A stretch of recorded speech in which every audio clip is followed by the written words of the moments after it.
Assalamualaikum warahmatullahi wabarakatuh. Alhamdulillahirabbil alamin. Wassalatu wassalamu ala asyrafil anbiya wal mursalin wa ala alihi washabihi rasul ajmain. Pemirsa yang berbahagia yang dimuliakan Allah. Pada kesempatan kali ini izinkan saya untuk menyampaikan sebuah hikmah dalam kehidupan kita. Seberapa besar doa-doa kita terhadap dalam kehidupan kita sehari-hari. Pada kesempatan ini saya ingin mengawali sebuah kisah seorang alim ulama yang bermimpi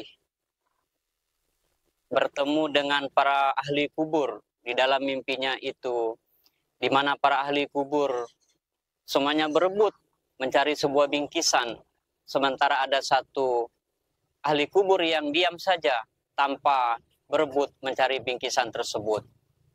Lalu sang alim bertanya, "Wahai ahli kubur, kenapa engkau tidak berebut seperti orang-orang para ahli kubur?" Beliau menjawab, "Semuanya saya sudah punya. Saya punya bingkisan, saya punya ini dan punya itu, sehingga saya tidak sama dengan para ahli kubur yang lain." Lalu dia berkata, "Wahai sang alim, pergilah ke suatu pasar, carilah ada seorang pemuda yang tiap harinya berjualan kue." Kemudian sang alim pun dia terbangun dan dia mencari keesokan harinya penjual itu.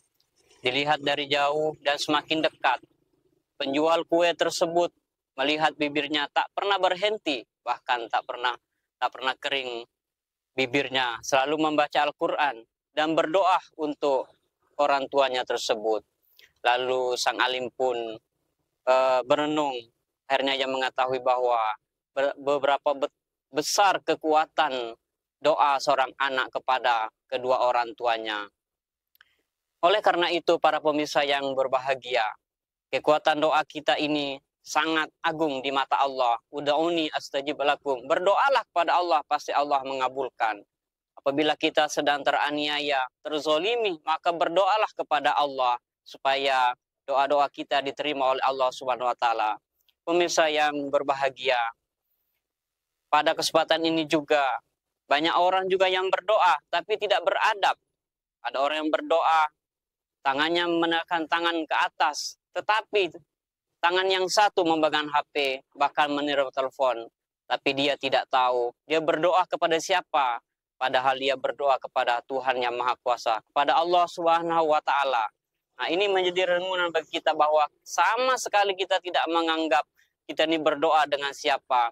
Tanpa Allah, tanpa pertolongan Allah kita tidak akan bisa hidup.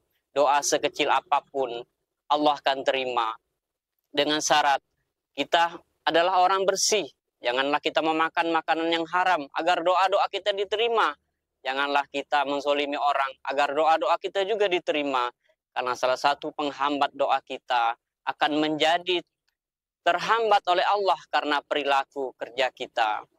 Para pemirsa yang berbahagia, dunia ini memang luas. Banyak sekali godaan yang kita miliki. Godaan yang datang dari manapun. Tak terlebih dari makhluk Allah seperti setan, jin dan sebagainya. Dia menggoda kita dari berbagai arah. Dia memanfaatkan kesempatan yang ada pada diri kita. Banyak yang kita ujub karena kita merasa bangga, merasa bisa dengan apa yang kita kerjakan. Padahal itu adalah bujukan daripada setan.